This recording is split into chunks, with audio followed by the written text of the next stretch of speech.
Hello बच्चों, आप सभी का स्वागत है फिजिक्स ज्ञान मुकेश इस यूट्यूब चैनल पे। तो बच्चों, आज जो है हम heredity and evolution the first chapter of part two.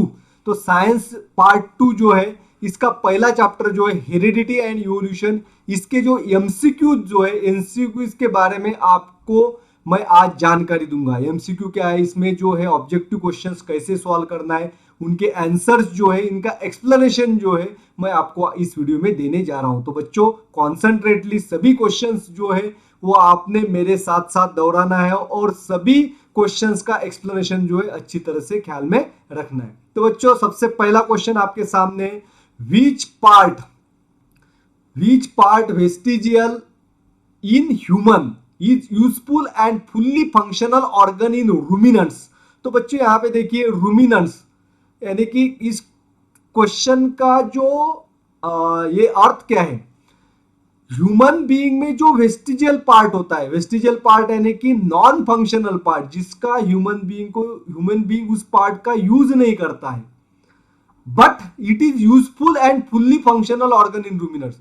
ऐसा कौन सा पार्ट है कि जो ह्यूमन बीइंग में नॉन फंक्शनल है और रूमिनेंट्स यानी कि जो गाय है भैंस है, ये रूमिनेंट्स ऑर्गेनिज्म है, खाना खाने के बाद पहले खा लेते हैं और फिर वो बाहर लाते हैं वो खाना मुंह के अंदर, फिर बारीक करते हैं फिर अंदर, that is called as ruminant organisms और रूमिनेंट एनिमल्स। तो उनके बॉडी के अंदर वो ऑर्गन, वेस्टिजियल ऑर्गन जो ह्यूमन में है, वो उनके बॉडी के अंदर फंक्शनल है, वो काम करता है।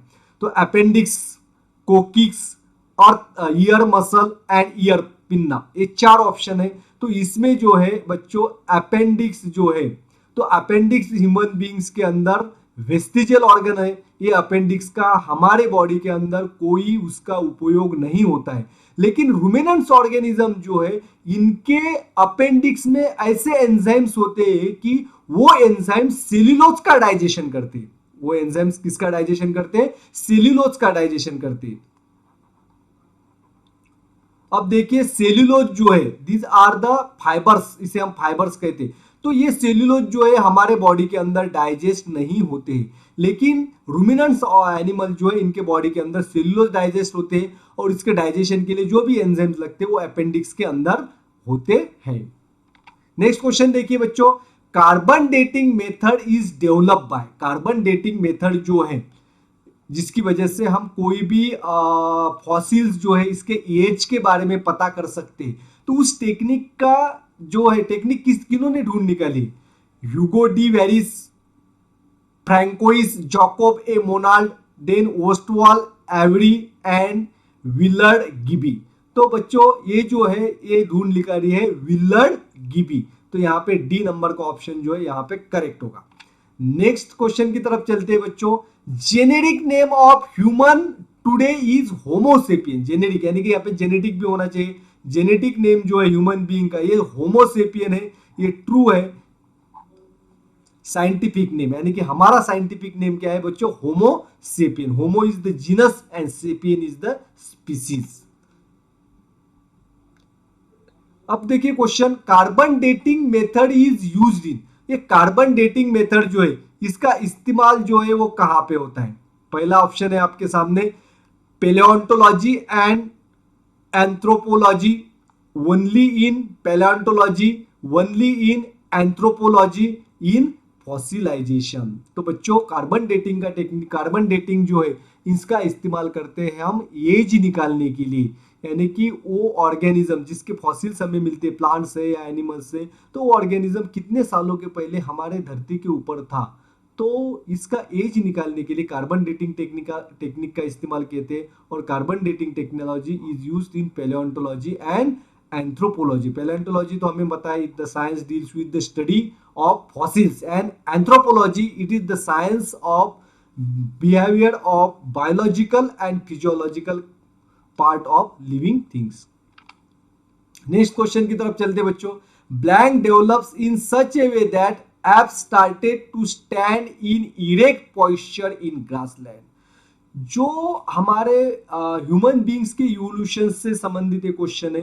तो हमारे जो एंसेस्टर थे वो पहले ऐप लाइक ऑर्गेनिजम्स थे, तो ऐप लाइक अभी की जो एप्स जो है आप देख पाते हैं, मंकी जैसे एनिमल्स होते हैं, तो ये एनिमल्स जो है हमारे जो है चार पैरों पे चलते हैं, four limbs and high limbs. तो हमारे एंसेस्टर जो है पहले ऐप लाइक थे, लेकिन धीरे धीरे उनके बॉडी में ऐसे बदलाव हो गया कि वो सीधे चलते थे, यानी कि जैसे हम अभी चलते हैं दो पैरों के ऊपर।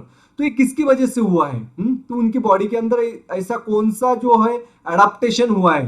तो शोल्डर बोन्स के अंदर कुछ चेंजेस हुए थे, लेग्स बोन के अंदर, बैक बोन के अंदर, या लेम्बर बोन के अंदर। तो correct answer is lumbar bone. तो लंबर बोन जो है, लंबर बोन क्या पे होता है? It is present in the lower backs of our body. Lower back यानी कि पीठ का जो नीचे वाला हिस्सा जो है, ये लंबर बोन से बने हुए होते हैं। 5 बोन होते हैं सैक्रम के ऊपर, सैक्रम यानी कि बुटॉक के अंदर जो बोन होता है वो सैक्रम है, और उसके ऊपर जो 5 बोन है ये लंबर बोन से। और ये जो लंबर बोन है ये जो है इसका शेप जो है इस तरह से, यानी कि यहाँ पे ये होते हैं लंबर बोन, लंबर रीजन। ये हमारा ऊपर है, यहाँ पे नेक आएगी हमारे, ये देखो यहाँ पे जो है ये नेक है।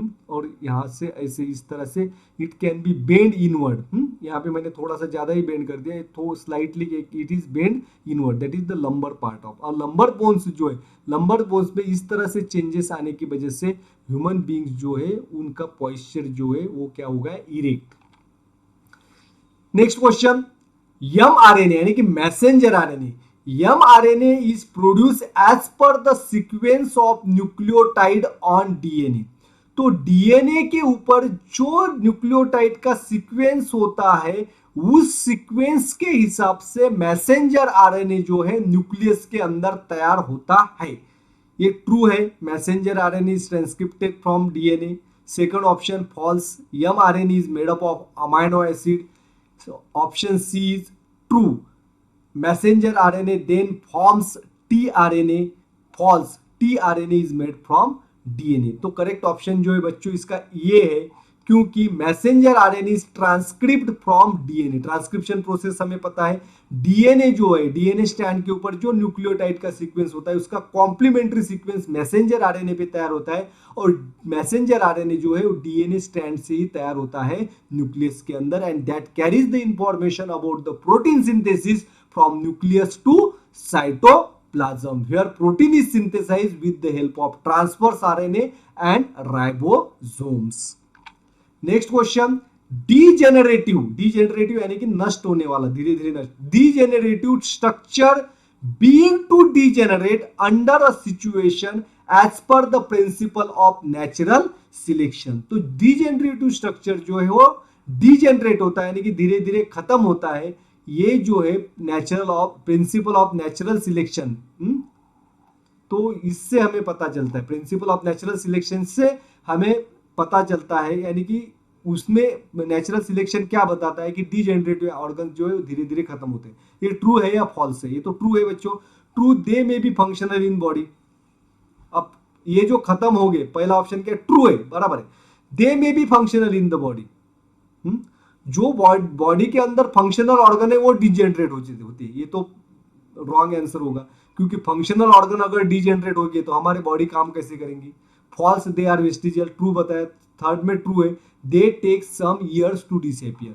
तो ये जो है इसे हम वेस्टिजियल ऑर्गन भी कहते हैं, और ये वेस्टिजियल ऑर्गन धीरे धीरे जो है वो डीजेनरेट होते हैं, यानी कि धीरे धीरे खत्म होने के कागार पे होते हैं। लेकिन ऐसा नहीं कि 1-2 साल के बाद ही खत्म होगी, इसको बहुत समय लगता है। जैसे कि आप देखिए हमारे बॉडी के अंदर जो अपेंडिक्स पार्ट है, तो हमारे जो पूर्वज थे वो क्या करते थे? पेड़ के पत्ते खाते थे, यानी कि they obtain their food from the plants directly, rotten fruits जो है, प्लांट्स के ल्यूज है वो खाते थे। तो ल्यूज के अंदर सेल्यूलोज बहुत ज्यादा मात्रा में होते, तो सेल्यूलोज डाइजेस्ट होता था उनके बॉडी के अंदर, तो उस समय उनके बॉडी में जो है अपेंडिक्स जो है वो फंक्शनल रहा होगा।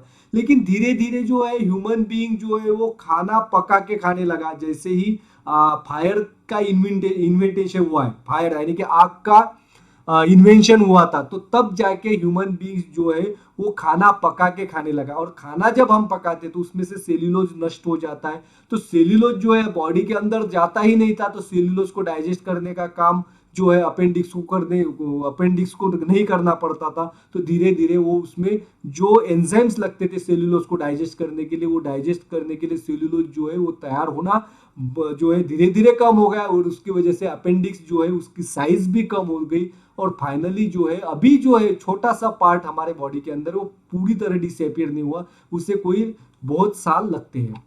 नेक्स्ट, ज्योग्राफिकल और reproductive blank also lead the speciation.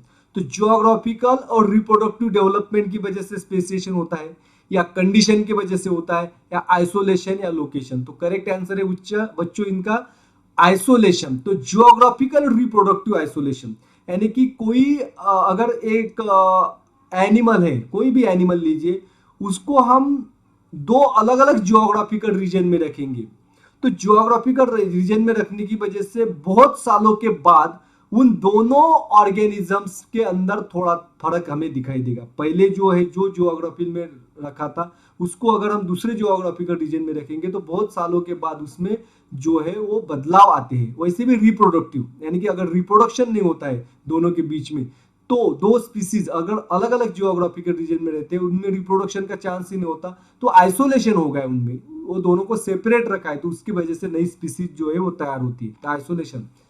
Next question, different theories about the origin and evolution of life have been proposed till today, of which theory of blank accepted। तो evolution of life, तो life की evolution के बारे में अलग अलग तरह के थेरीज जो है अलग अलग साइंटिस्ट ने जो है वो रखी है हमारे सामने। तो उसमें से सबसे ज्यादा एक्सेप्टेड थेरी कौन सी है? theory of human creation, Darwin's theory of evolution, gradual development of living organism and theory of natural selection। तो इसमें से जो है सी ऑप्शन करेक्ट है, gradual development of living organism, इसको सबसे ज्यादा जो है एक्सेप्ट किया गया है।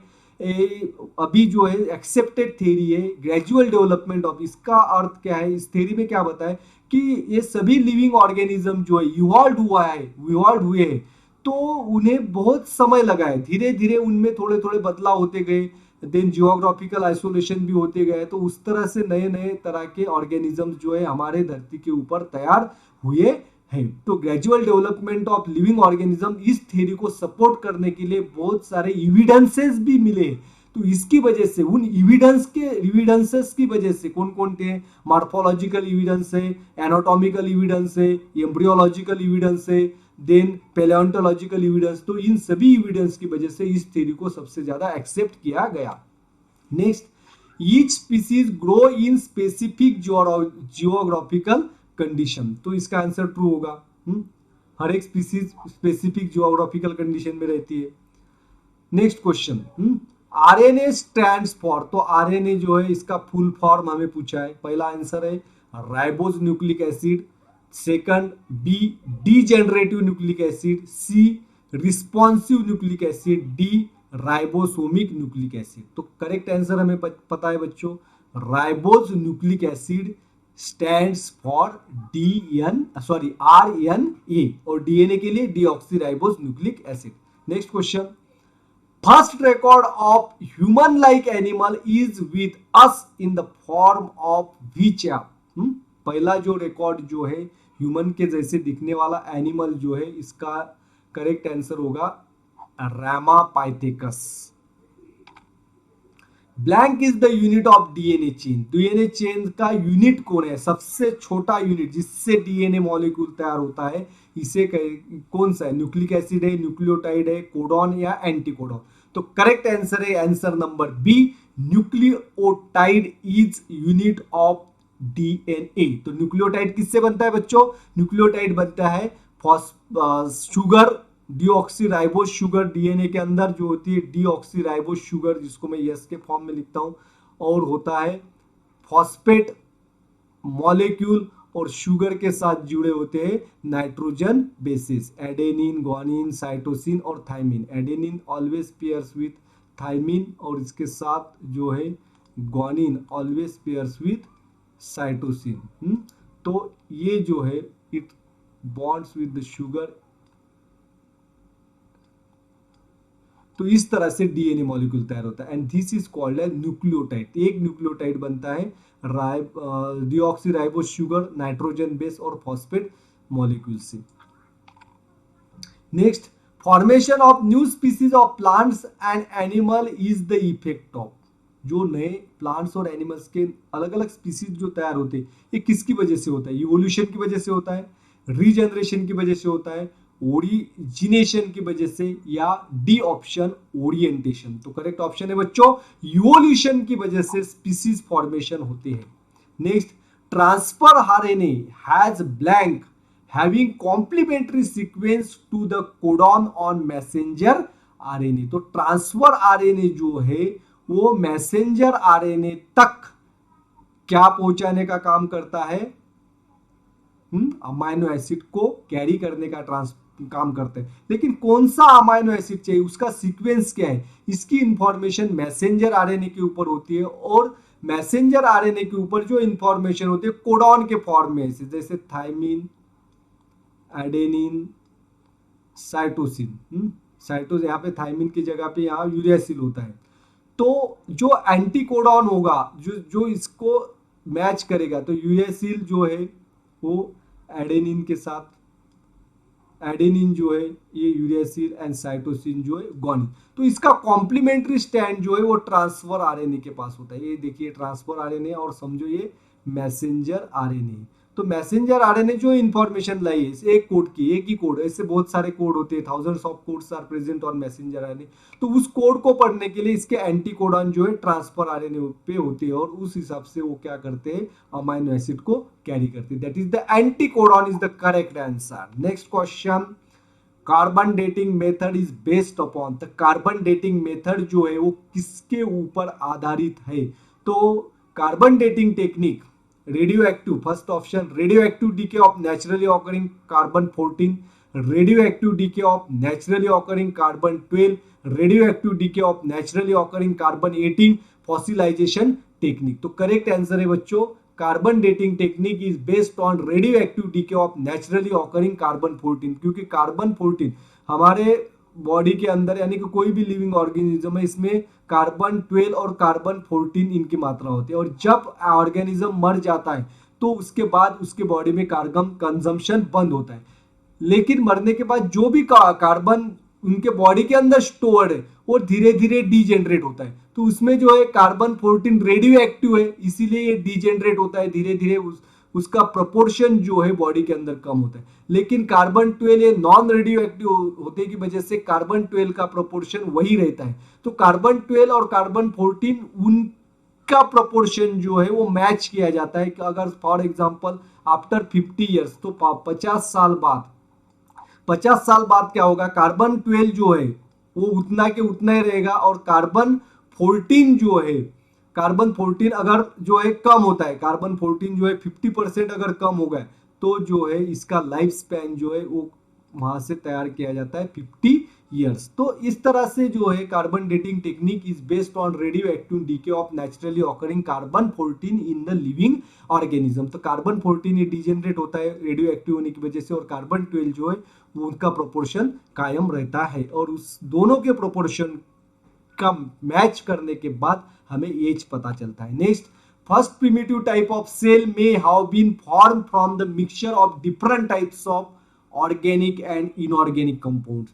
तो पहली सेल जो तैयार हुई थी तो ऑर्गेनिक और इनऑर्गेनिक कंपाउंड्स को मिक्स होकर तैयार हुई थी, जिसे हम प्रोटोप्लाज्म भी कहते हैं। तो ये क्या है, ट्रू है? तो ये ट्रू है बच्चों, but it is a theory. Correct answer इसका पहला ये, These cells were extinct after the Big Bang theory। तो ये सेल जो है खत्म हो गई, नष्ट नहीं हो गई, इसका इवोल्यूशन हुआ है बाद में। तो इससे फिर यूकैरियोटिक सेल तैयार हुए और यूकैरियोटिक से फिर प्रोकैरियोटिक सेल तैयार हुए, फिर यूकैरियोटिक सेल। तो यूकैरियोटिक सेल्स इस तरह से यूनिसेल्युलर ऑर्गेनिज्म से मल्टीसेल्युलर ऑर्गेनिज्म, इस तरह से इवोल्यूशनरी डेवलपमेंट हुआ था। तो पहली सेल जो है वो प्रोटोप्लाज्म के तौर पे तैयार हुई थी जिसमें ऑर्गेनिक और इनऑर्गेनिक कंपाउंड्स थे। Next, process of evolution is, evolutionary process कैसी है, क्रिएशनल है, फिक्स्ड है, डिस्टाइंड है, तो ऑर्गेनाइजेशनल। तो ऑर्गेनाइजेशनल है बच्चों evolutionary process. Next question, embryos embryological evidences, embryo जो है वो हमें एम्ब्रोलॉजिकल एविडेंसेस देते हैं। तो फॉसिल्स जो है वो कौन से एविडेंसेस हमें देते हैं? तो fossils gives us palaeontological evidences. तो एनाटॉमिकल एविडेंसेस जो है वो हमें कौन देता है? Structure of bones. Morphological evidences जो है वो तो हमें दिखाई देते हैं। Next, the neck of giraffe has become too long due to. जो मॉडर्न जिराफ है अभी हमारे अर्थ के ऊपर है, उनकी मान जो है, नेक जो है बहुत लंबी है। तो इसका रीजन क्या है? पहला option, browsing on leaves of tall plants by extending their necks for several generation. पहले के जिराफ जो है उनकी मान इतनी लंबी नहीं थी, नेक इतनी लंबी नहीं थी, लेकिन धीरे धीरे क्या हो गए, वो उनकी मान जो है वो ऊपर उठाते रहे। किस लिए? पेड़ पर जो ल्यूज है उनको खाने के लिए। तो जनरेशन आफ्टर जनरेशन उनकी मान जो है वो लंबी हो गई। Second option, generative stereotype one of the parent. तो बी और सी दोनों रॉन्ग है, तो ये ऑप्शन करेक्ट है according to the Lamarck theory. Lamarckism जो है उस थ्योरी के हिसाब से हमें ये आंसर मिलता है।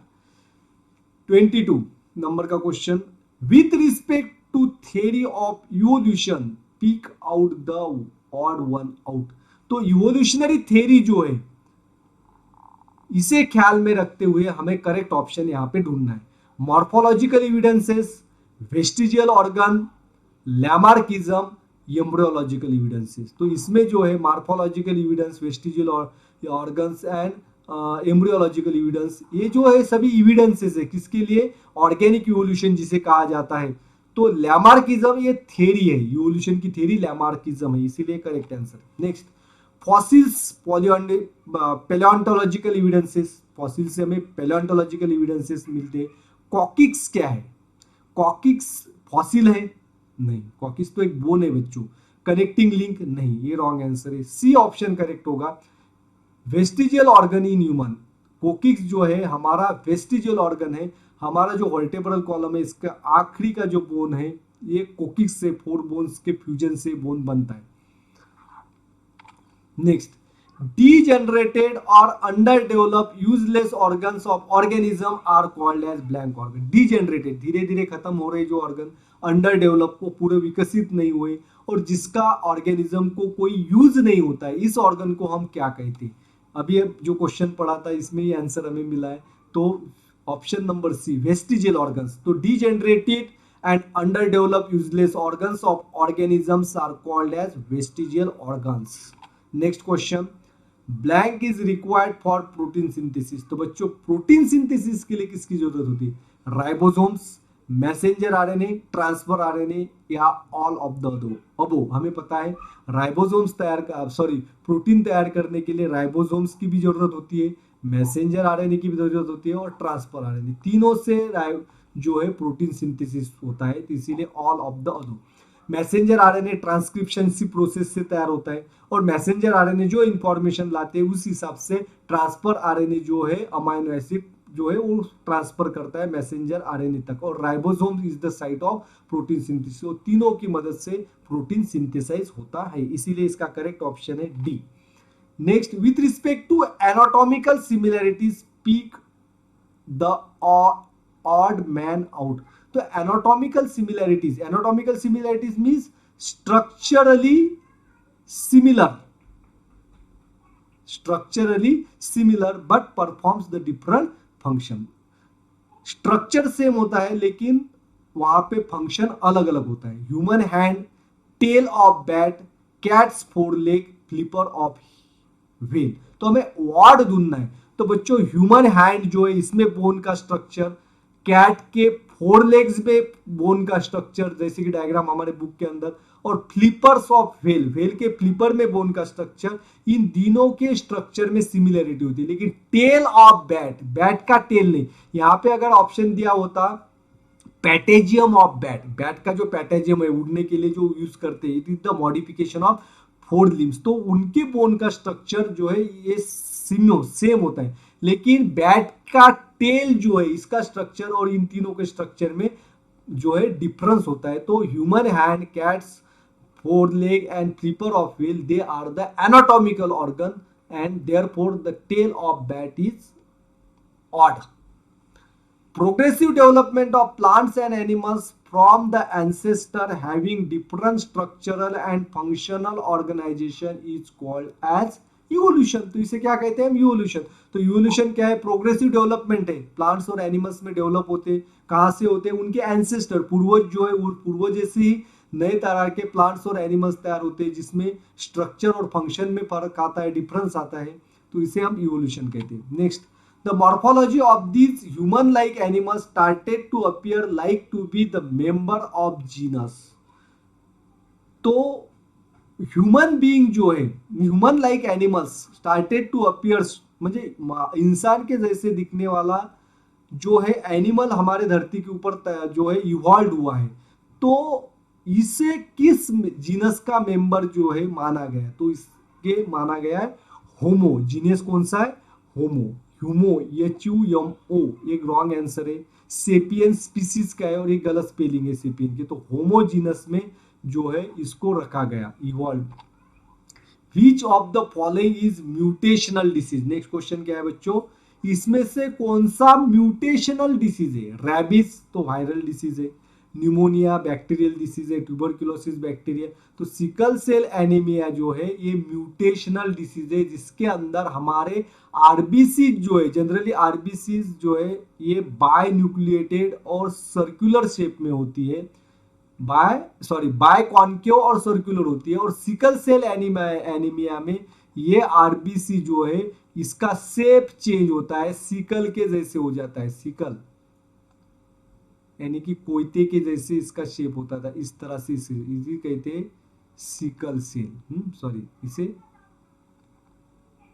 Sickle cell. और सिकल सेल है एक जेनेटिक डिफेक्ट की वजह से आता है, देयरफॉर सिकल सेल एनीमिया ये म्यूटेशनल डिसीज है. Next, chlorella is blank unicellular organism. Chlorella कौन सा ऑर्गेनिज्म है? फोटोसिंथेटिक है, हॉलिस्टिक है, पैरासिटिक है या सिम्बायोटिक है? तो क्लोरेला ये अलगी है बच्चों और it performs the photosynthetic, therefore it is a photosynthetic unicellular organism. और क्लोरेला जो है, क्लोरेला इट प्रोड्यूस है ऑक्सीजन, ऑक्सीजन तैयार करने का भी काम करती है, इसीलिए photosynthetic.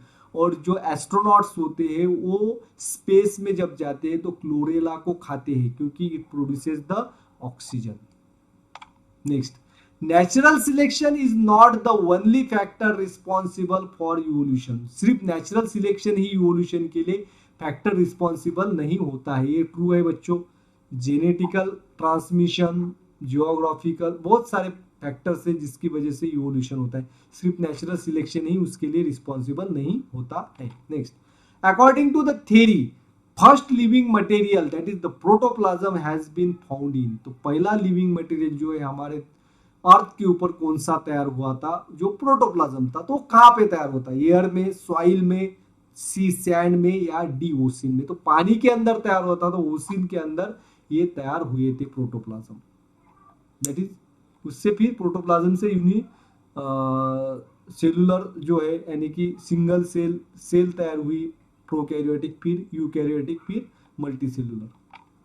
Next, as per cellular organisation of body pick the odd one out. Cellular organisation जो है ये किस में पाया जाता है? अमीबा, पेरिपेटस, पैरामेसियम और क्लोरेला.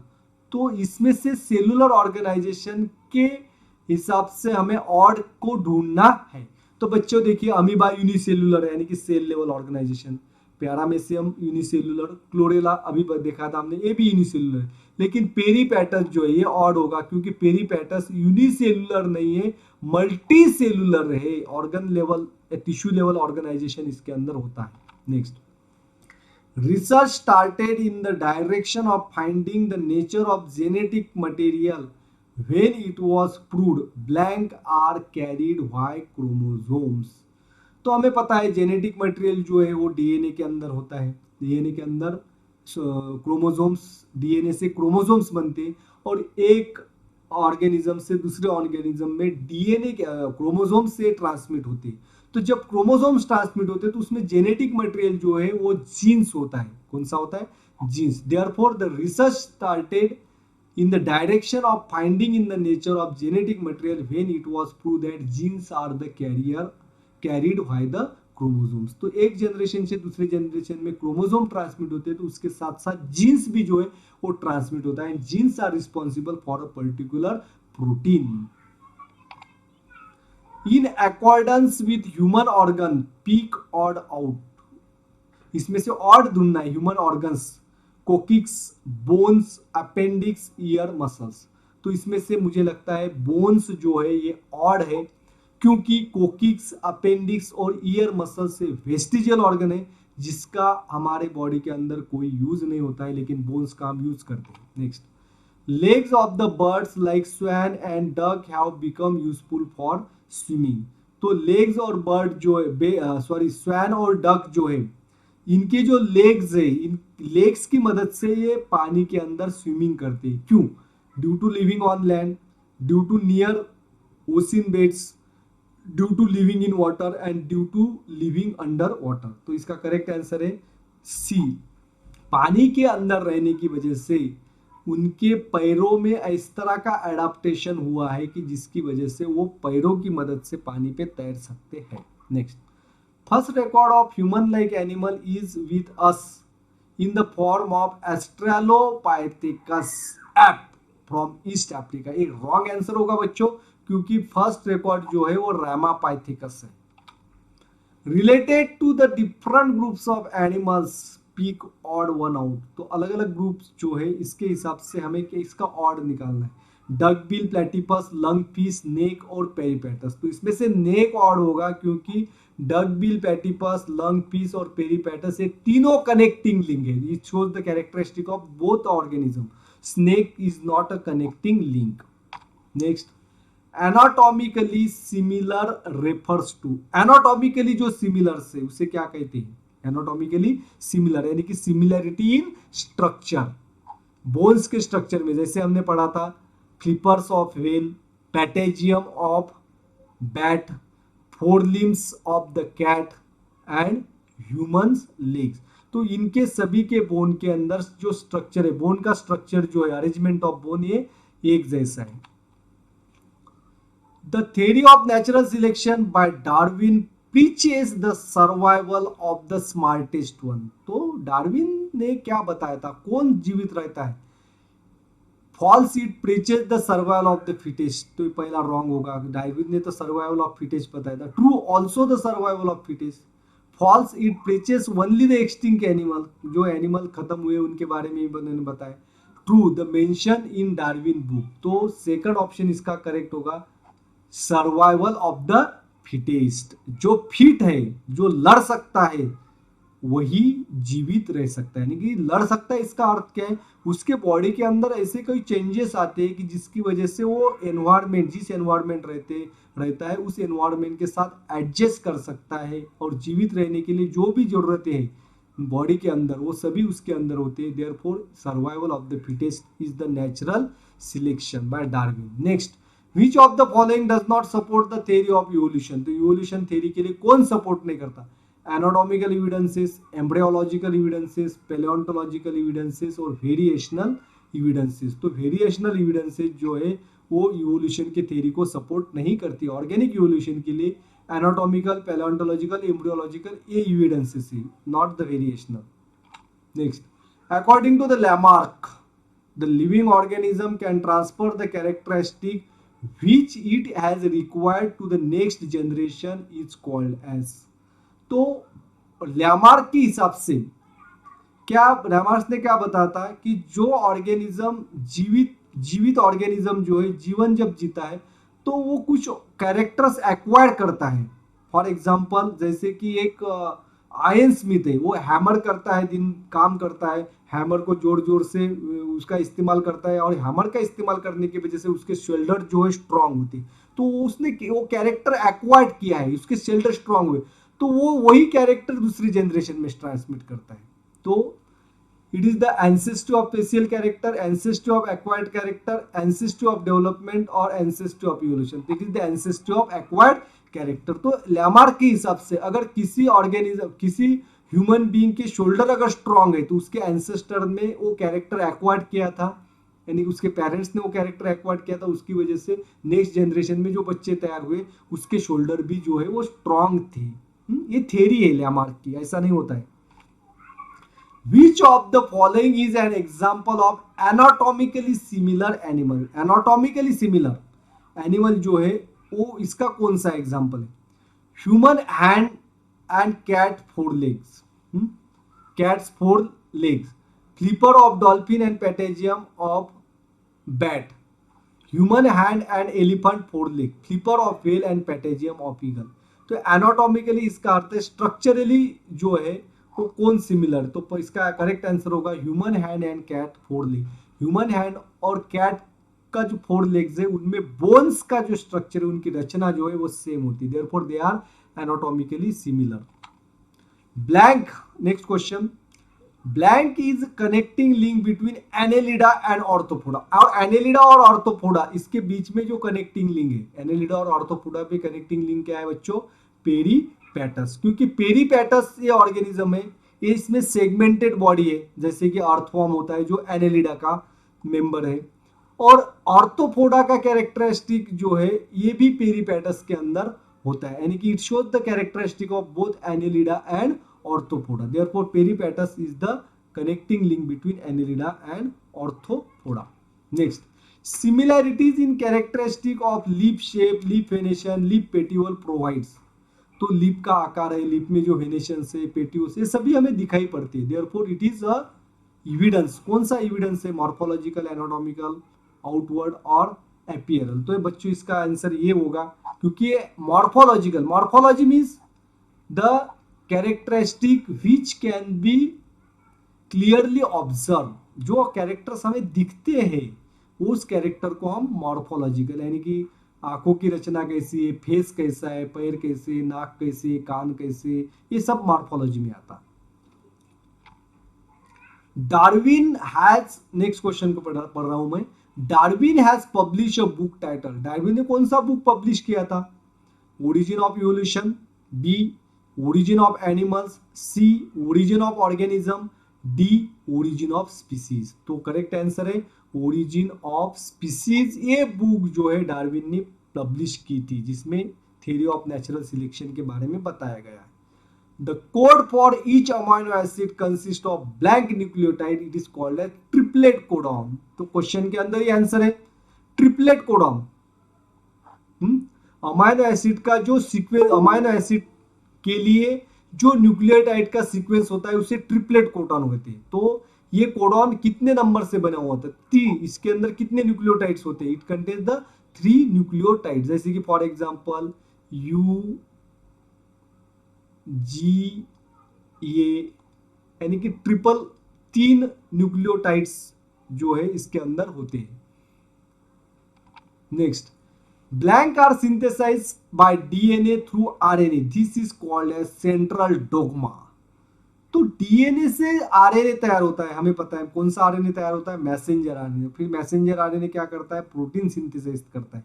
तो इसका आंसर जो होगा C, protein are synthesise by DNA through RNA. Protein का सिंथेसिस, कौन सा प्रोटीन सिंथेसिस करना है, इस पूरी इंफॉर्मेशन डीएनए के अंदर होता है, और डीएनए जो है आरएनए के थ्रू प्रोटीन को सिंथेसाइज करता है। डीएनए से फिर मैसेंजर आरएनए की कॉपीज बनती है, मैसेंजर आरएनए फिर साइटोप्लाज्म में आने के बाद ट्रांसफर आरएनए और राइबोसोम्स की मदद से प्रोटीन तैयार करता है। नेक्स्ट, ट्रांसक्रिप्शन मैसेंजर आरएनए और translation transfer RNA. Transcription means formation of messenger RNA from DNA, and translation means the attachment of transfer RNA according to the anticodons on the messenger RNA. Next, various similarities like structure of mouth, position of eye, structure of nostril, ear, pinnae etcetera. अब देखिए mouth structure, eye की position, nostril का structure, ear, pinnae कैसे, ये सभी हमें दिखाई पड़ते हैं। तो दिखाई देने वाले जो सभी ऑर्गन्स जो है मॉर्फोलॉजिकल होते हैं, therefore it is a morphological evidence. Next, blank method is based upon the radio active DK of naturally occurring carbon 14। तो कार्बन 14 ये नेचुरली रेडियो एक्टिव है, ये धीरे धीरे डिजेनरेट होता है। तो इससे हमने कौन सी टेक्निक ढूंढ निकाली? तो कार्बन डेटिंग हमने पहले ही पढ़ा है। तो carbon dating technique is based on naturally occurring carbon 14। Carbon 14 जो लिविंग ऑर्गेनिजम्स के अंदर होता है वो कुछ सालों के बाद डीजेनरेट होता है रेडियो एक्टिव होने की वजह से, तो उसका प्रोपोर्शन कितना बचा है उससे हम उस ऑर्गेनिज्म का एज पता करते हैं। Next, name the pioneer of modern genetics. तो मॉडर्न जेनेटिक्स का पायोनियर, जिसकी न्यू मॉडर्न जेनेटिक्स किसने रखी, तो इसका करेक्ट आंसर है बच्चों जॉन ग्रेगर मेंडल्स, इसे फादर ऑफ जेनेटिक्स भी कहा जाता है। Next, evolution of upright man continues in the direction of developing it's. जब ह्यूमन बींग्स जो है पहले मंकी के जैसे थे, वो 4 पैर पे चलते थे, फिर जो है वो धीरे धीरे 2 पैरों पर चलने लगा, और जब वो सीधे चलने लगा उसके बाद तब तक उनके बॉडी के अंदर बहुत सारे डेवलप हुए, और जब वो सीधे चलने लगा उसके बाद जो है सबसे ज्यादा डेवलपमेंट हुई है उसके ब्रेन के अंदर, उसके बाद जो है उसका ब्रेन डेवलप हुआ है। Protein are complex chain of, protein जो है किससे बना हुआ होता है, proteins are made up of amino acids. Protein जो है अमाइनो एसिड जो है 2 अमाइनो एसिड जो है पेप्टाइड बॉन्ड से अलग जो है बॉन्डेड होते हैं, और the amino acids in a proper sequence from the specific type of protein. Blank is non radio active, इसमें से नॉन रेडियो एक्टिव कौन सा है बच्चों, कार्बन 12, कार्बन 14 रेडियो एक्टिव है। Blank have lost their legs by modification in their body by for burrowing habitat। Borrowing यानी कि बील में रहने के लिए ऐसे कौन सा एनिमल है इस वो बील में रहना चाहता था, लैमार्किज्म की थ्योरी ये बताती है। तो बील में रहने के लिए उसने क्या किया, उसके लेग्स जो है वो धीरे धीरे क्या हो गए, डीजेनरेट हो गए, और आज उस एनिमल्स को लेग्स नहीं होते हैं। Earthworm, rabbit, centipedes and snake, तो स्नेक इसका करेक्ट आंसर है। Snakes have lost their legs for burrowing habitat. Of which the following is not a member of Aves, तो एओज इसका मेंबर कौन नहीं, एओज यानी कि इसके अंदर क्या आते हैं, इट इंक्लूड्स ऑल बर्ड्स, तो बर्ड्स एओज के अंदर आते हैं। तो ड्रैंगो तो एक नहीं होगा क्योंकि ड्रैंगो बर्ड है। वल्चर, गिधाड़ जिसे कहते हैं, ये भी बर्ड है। फ्लेमिंगो ऑस्ट्रेलिया में पाए जाने वाला बर्ड है जो विंटर सीजन में हमारे इंडिया में आता है माइग्रेशन करके। तो फ्लाइंग लिजार्ड ये लिजार्ड है and it is a reptile. Flying lizard क्या है, रेप्टाइल है, रेप्टिलियंस जो है इस क्लास में फ्लाइंग लिजार्ड आता है। नेक्स्ट, आरएनए के अंदर यूरेसिल होता है और यूरेसिल की जगह पे डीएनए के अंदर क्या होगा, ये question. Adenine, thymine, guanine, cytosine. तो thymine of DNA is replaced by uracil in RNA, यही फर्क होता है नाइट्रोजन बेसिस में। Theory of inheritance of acquired character is also called as, theory of acquired inheritance it used by Lamarck, therefore it is also called as Lamarckism. Next, Lamarck proposed that the activities of the organism are responsible for their evolution।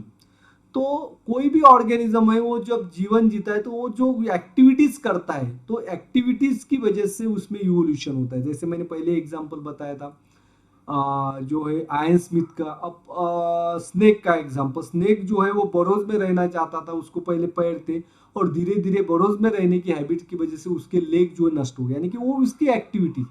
तो ये जो है वो true है या false है, इसकी वजह से इवोल्यूशन होता है। तो बच्चों ये लैमार्क ने बताया ये ट्रू है, लेकिन इवोल्यूशन के लिए ये फॉल्स होगा, इसकी वजह से इवोल्यूशन नहीं होता है। Process of RNA synthesis from DNA is called as transcription। This process is called as transcription। Mutation जो है, म्यूटेशन यानी कि सडन और abrupt change in the genes में जो बदलाव आते हैं सीक्वेंस में या कोई मिसिंग होता है उसे म्यूटेशन कहा जाता है। जनरेशन और ट्रांसलेशन नहीं कहते, तो transcription is the correct answer. Process of RNA, तो कौन सा आरएनए सिंथेसाइज होता है, messenger RNA. The process of synthesis of messenger RNA from DNA is called as transcription। Next, Charles Darwin put forward। तो Darwin ने जो theory लिखी थी उसमें क्या है, theory of natural selection, theory of evolution, theory of development, theory of survival. तो correct answer होगा बच्चों ये number, theory of natural selection is put forward by the scientist Charles Darwin. The biodiversity, next question के बारे में, biodiversity that is known today has been said to be perform from very simple organism due to evolution. तो biodiversity, अलग अलग तरह के organisms हमें यहाँ पे दिखते हैं, तो ये किसकी वजह से हुए हैं? The biodiversity, all the organisms they are evolve from unicellular organisms. Next question, Lamarck theory was disproved mainly because. तो लैमार्क थ्योरी जो है डिस्प्रूव हुई, इसको एक्सेप्शन नहीं किया है, उसमें कुछ ड्रॉबैक्स थे, किसकी वजह से? First, inheritance of acquired character is not possible, acquiring of character is not possible, any character can never be inherited, protein in the human body are less in number। तो बच्चों इसका करेक्ट आंसर होगा acquiring of character is not possible। तो Lamarck ने क्या बताया था, जो भी कैरेक्टर ऑर्गेनिज्म एक्वायर्ड करता है उसे नेक्स्ट जनरेशन में ट्रांसमिट करता है, जिसकी वजह से वो कैरेक्टर और भी इवॉल्व होता है, डेवलप होता है। तो ये पॉसिबल नहीं, एक्वायर्ड कैरेक्टर ट्रांसमिट नहीं होती। तो हमें पता है क्या ट्रांसमिट होता है एक जनरेशन से दूसरे जनरेशन में, chromosomes are transfer, not the acquired character. Which of the following supports theory of evolution. तो इवोल्यूशन थ्योरी के लिए कौन सपोर्ट करता है? Morphological evidences, anatomical, both A and B, none of the them. तो सी ऑप्शन करेक्ट होगा, anatomical evidences, morphological evidences, paleontological evidences, all these evidences gives the support for organic evolution। Next question, living organism can produce new individual like themselves due to the genes।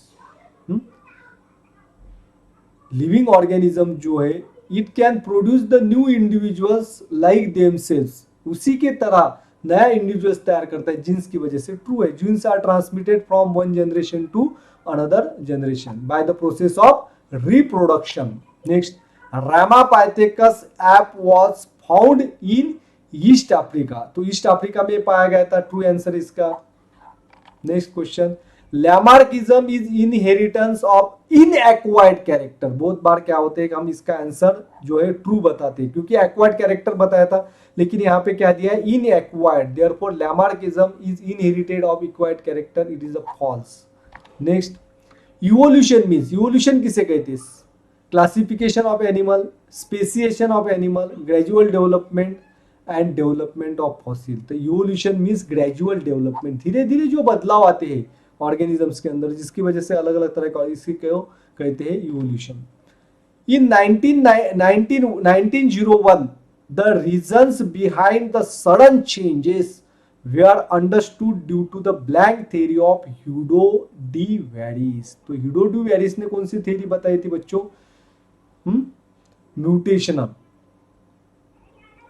Due to the sudden change. तो हमारे body के अंदर जो अचानक कुछ बदलाव आते हैं, इसे म्यूटेशन कहा जाता है। अब अचानक बदलाव जो है, अभी हम जो है कोविड-19 के बारे में पढ़ रहे। कोविड-19 पहले जो वायरस था, इसका अल्फा स्ट्रेन आया था। पहले तो कोविड वायरस था, कोविड-19, फिर उसमें म्यूटेशन होके अल्फा जो है वो स्ट्रेन तैयार हुआ, फिर इसमें फिर से इवोल्यूशन हुआ है, अब डेल्टा तैयार हुआ है। क्या तैयार हुआ है बच्चों?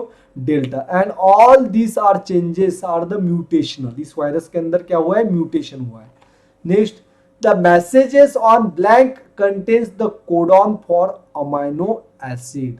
तो अमाइनो एसिड के लिए कोडॉन्स जो है किसके ऊपर होते हैं? Ribosomes, ribosomal RNA, messenger RNA, transfer RNA. The transfer RNA contains the codons, anticodons. Plant and animals that shows some morphological character by which they can be related to different groups, hence they are called as। देखिए, plants और animals दोनों के अंदर कुछ morphological characters है, they show some morphological character, यानी कि जो हमें कैरेक्टर दिखाई पड़ती, by which they can be related to to different groups, जिसकी वजह से पता चलता है कि वो दो अलग अलग ग्रुप्स के। It is called as connecting link. Connecting link यानी कि अब मैं आपको फिर से समझाता हूं, एक ऑर्गेनिजम्स है जिसमें दो ग्रुप के ऑर्गेनिजम्स के कैरेक्टर्स है, जैसे कि हमने पढ़ा था पेरीपेटस, पेरिपेटस जो है इसमें दो ग्रुप के कैरेक्टरिस्टिक है, एनेलिडा की भी कैरेक्टर है और उसके बाद जो है किसके कैरेक्टर थे, ऑर्थोपोडा, ऑर्थोपोडा और एनेलिडा। तो Annelida is the connecting link between peripatus is the connecting link between Annelida and Arthropoda. Next, variation in organism indicates that the animals may have common ancestor. Variation organisms में अलग अलग तरह के variation से, अलग अलग तरह के ऑर्गेनिज्म से, लेकिन उनका एंसेस्टर एक ही है। True, it's true. Carbon consumption of animals and plant increases after death. तो प्लांट और एनिमल जो है वो डेड होने के बाद उनमें कार्बन का प्रोपोर्शन जो है वो बढ़ता है। इट इज अ ट्रू और फॉल्स। तो बच्चों इसका आंसर जो होगा फॉल्स होगा। पहला देखिए इसमें थोड़ा सा, पहला है ट्रू ड्यूरिंग डिकम्पोजिशन, दूसरा है false it stop, true carbon content in the soil decreases, fall it stop only in animal. तो कार्बन ये क्या है, फॉल्स है, it stop only in animals. तो ये भी करेक्ट रॉन्ग होगा। तो फॉल्स है, बी ऑप्शन यहां पे करेक्ट होगा बच्चों। फिर से मैं इसको थोड़ा सा करेक्ट करने की कोशिश करता हूं। बी ऑप्शन में इसको राउंड करता हूं, बी ऑप्शन करेक्ट होगा। इसको मैं एक्सप्लेन भी करके बताता हूं। तो कार्बन जो है हमारे बॉडी के अंदर, यानी कि हम जो भी खाते हैं तो उससे हमारे बॉडी के अंदर जो है वो अलग अलग तरह के एंजाइम्स तैयार होते हैं, प्रोटीन्स तैयार होते हैं। तो उसमें जो है वो सभी बायोलॉजिकल जो कंपोनेंट्स है, इसमें कार्बन जो है वो मेन इंग्रेडिएंट होता है। हमारे बॉडी के अंदर सबसे ज्यादा कार्बन एलिमेंट होता है। लेकिन जब हम मर जाएंगे, कार्बन कंजम्पशन, डेड हो जाएंगे, प्लांट है या एनिमल, तो उसके बाद जो है वो कार्बन जो हमारे बॉडी के अंदर आता है वो बाहर से आता है। तो कार्बन लेना जो है वो बंद हो जाएगा, ये प्रोसेस हमारी बंद हो जाएगी। तो therefore the carbon consumption is stop. यहाँ पे बताया इंक्रीज। तो जब कार्बन हम लेंगे ही नहीं तो उसका प्रोपोर्शन कैसे बढ़ेगा हमारे बॉडी के अंदर, नहीं बढ़ता है, it stop after the death. तो कार्बन का प्रोपोर्शन कम होता है, क्योंकि इसमें अंदर कार्बन आइसोटोप होते हैं, रेडियो एक्टिव कार्बन आइसोटोप होते हैं कार्बन के। तो बच्चों यहाँ पे जो है हमने ये चैप्टर था हेरिडिटी एंड इवोल्यूशन, इसके ऊपर सभी जो एमसीक्यू जो है वो मैंने खत्म किए हैं। अब इसके बाद नेक्स्ट जो चैप्टर है life processes in living organism part 1, इसके ऊपर जो एमसीक्यूज है वो मैं आपको एक्सप्लेन करके बताने वाला हूं। Thanks for watching complete video.